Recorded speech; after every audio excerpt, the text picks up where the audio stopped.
बिस्मिल्लाहिर्रहमानिर्रहीम। अस्सलामुअलैकुम। Saudi Urdu news channel में आप सबको खुश आमदीद कहा जाता है। दोस्तों, सऊदी अरब में कानूनी माहिरीन जो हैं वो सऊदी अरब में गैर मुल्की और सऊदी शहरियों को लेबर लॉ जो कवानीन मज़दूरों के हकूक़ से मुतल्लिका इस वक्त नाफिजुल अमल हो चुके हैं उस बारे में आगाह कर रहे हैं।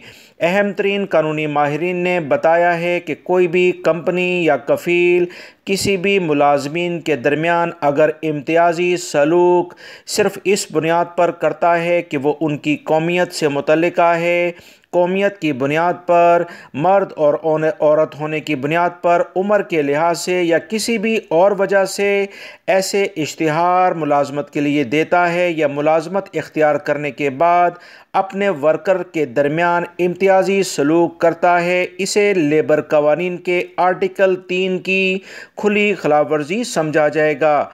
सऊदी ज़राए अबलाग से जो अहम तरीन इतलात मशहूर वकील और कानूनी मशीर बंदर अल आमूदी और वकील खुलूद अल हमदी की जानिब से जारी हुई, जिसमें बताया गया कि नस्ल परस्ती के ख़िलाफ़ ख़बरदार करते हुए जिन लोगों को इम्तियाज़ी सलूक की वजह से मुलाजमतों के लिए नामज़द नहीं किया जाता या वो मुलाजमत इख्तियार करने के बाद इम्तियाज़ी सलूक का शिकार रहते हैं, वो सऊदी वज़ारत अफरादी क़ुव्वत में शिकायत दर्ज करा सकते हैं।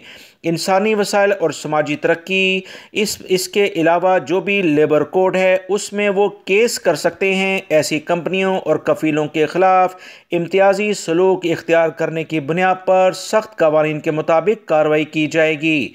सऊदी अरब में आर्टिकल 3 इस बारे में वजाहत करता है कि किसी भी वर्कर के साथ किसी भी नस्ल परस्ती, जिन्स, उम्र के लिहाज से या किसी और वजह से इम्तियाज़ी सलूक नहीं किया जा सकता है। गैर मुल्की अफराद अपने हकूक़ जाने, यकीन जाने। सऊदी अरब में जिस लेवल पर अभी कवानीन के लिहाज से, लेबर लॉ के लिहाज से अमल हो रहा है, पूरी दुनिया में इसे काबिल तारीफ़ नज़रों से देखा जा रहा है। सबूत इकट्ठे करें और ऐसी कंपनी और कफ़ील के ख़िलाफ़ लाजमन केस करें जो आपके साथ ज़्यादती करते हैं। वीडियो लाइक करके शेयर भी कीजिएगा। अस्सलामु अलैकुम।